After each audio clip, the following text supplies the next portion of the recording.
मित्रों, यूपी में 25 साल बाद नागिन ने लिए अपने नाग का ऐसा बदला कि सभी लोगों के पैरों तले जमीन खिसक गई। मित्रों, आपने अपने घर के बड़े बुजुर्गों से सुना होगा कि कभी भी नाग नागिन के जोड़े को नहीं मारना चाहिए, क्योंकि इसका अंजाम बहुत ही खतरनाक होता है। यदि मित्रों आपसे गलती से भी नागिन मर जाए तो उसे तुरंत जला देना चाहिए, क्योंकि नागिन अपने नाग की आंखों में देखकर यह पता लगा लेती है कि उसके नाग को आखिर किसने मारा है, और वह अपना बदला लेकर ही मानती है। और मित्रों, ऐसा ही कुछ हुआ यूपी के उस गांव में जहां 25 साल बाद नागिन ने अपने नाग का ऐसा बदला लिया कि लोगों के रोंगटे खड़े हो गए। मित्रों, आपसे हाथ जोड़कर एक ही रिक्वेस्ट है, प्लीज़ वीडियो को लाइक करके चैनल को सब्सक्राइब कर लीजिए। मित्रों, ये घटना यूपी के रहने वाले अजय सिंह के साथ घटित हुई है।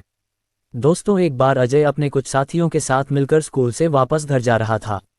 तभी अचानक से एक नाग उसके रास्ते में आकर बैठ गया और फन फैलाकर फुंकार मारने लगा। ये देखकर उसके साथ घर जा रहे साथी काफी डर गए और वहां से भागने लगे, लेकिन कुछ सहपाठी वहां खड़े रहे और अजय को वापस मुड़कर चलने को कहने लगे। लेकिन अजय को ऐसा करना कायरता लगी और उसने गुस्से में आकर एक पत्थर उठाया और उस नाग पर दे मारा, और नाग वहीं पर मर गया। अजय इस बात से अनजान था कि उसकी नागिन ने उसे देख लिया है। मित्रों, इसके बाद अजय उन नाग को उठाकर झाड़ियों में फेंक दिया और अपने घर चला गया। मित्रों, जब वह नागिन अपने नाग के पास आई तो अब नाग को खून में लथपथ देखकर वह नागिन गुस्से में लाल पीली हो गई और अपना सर जमीन को मारने लगी। इसके बाद नागिन ने अपने नाग के शरीर को एक जगह पर रख दिया और अपने नाग का बदला लेने के लिए अजय को ढूंढना शुरू कर दिया। जब नागिन अजय के गांव में उसके घर के पास पहुंची तो वह अपनी मौसी के साथ एक कार के सामने खड़ा हुआ था। जब तक नागिन वहां पहुंचती तब तक वह कार में बैठकर अपनी मौसी के साथ मुंबई पढ़ने के लिए चला गया। मित्रों, इसके बाद वह पढ़ लिख कर डॉक्टर बन गया। अजय की मां का विवाह बहुत ही गरीब घर में हुआ था, जबकि उसकी बहन ने भागकर किसी बिजनेसमैन से शादी कर ली थी। लेकिन उनको संतान का सुख कभी भी प्राप्त नहीं हुआ था और इसीलिए उन्होंने अजय को पालने का फैसला लिया।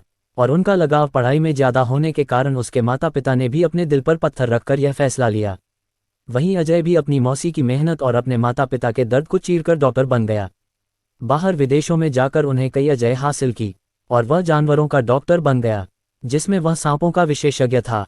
मित्रों, इसके 25 साल के बाद अजय अपने मौसा मौसी के साथ गांव आया तो उसको देखकर सभी गांववासी उसका स्वागत करने लगे। सबका इतना प्यार देखकर उन्हें काफ़ी प्रसन्न हुआ और अपने बचपन के दोस्तों के साथ एक खुले मैदान में जाकर बैठकर अपनी पुरानी यादों को ताज़ा करने लगा।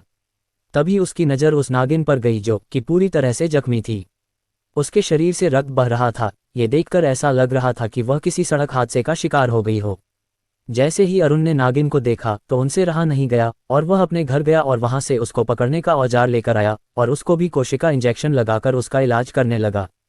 3 दिन उसका इलाज करने के बाद नागिन पूरी तरह से स्वस्थ हो गई। लेकिन मित्रों, उस नागिन की आंखों में तो अजय की फोटो छपी हुई थी, तो उसने तुरंत ही अजय को पहचान लिया। इसके बाद मित्रों, जैसे ही अजय ने नागिन को उठाकर बाहर छोड़ा तो उस नागिन ने तुरंत ही अजय के पैर को डस लिया और उसको डसने के बाद नागिन तुरंत वहां से चली गई और कुछ देर बाद ही उनकी मौत हो गई। मित्रों, इस कहानी ने यह साबित कर दिया कि नागिन अपने नाग का बदला जरूर लेती है, चाहे उसे अपना बदला लेने के लिए कितने भी जन्म क्यों न लेने पड़े। मित्रों, अगर आपको वीडियो अच्छी लगी हो तो वीडियो को एक लाइक जरूर करना और अगर आपने अभी तक हमारे चैनल को सब्सक्राइब नहीं किया है तो सब्सक्राइब भी जरूर करना।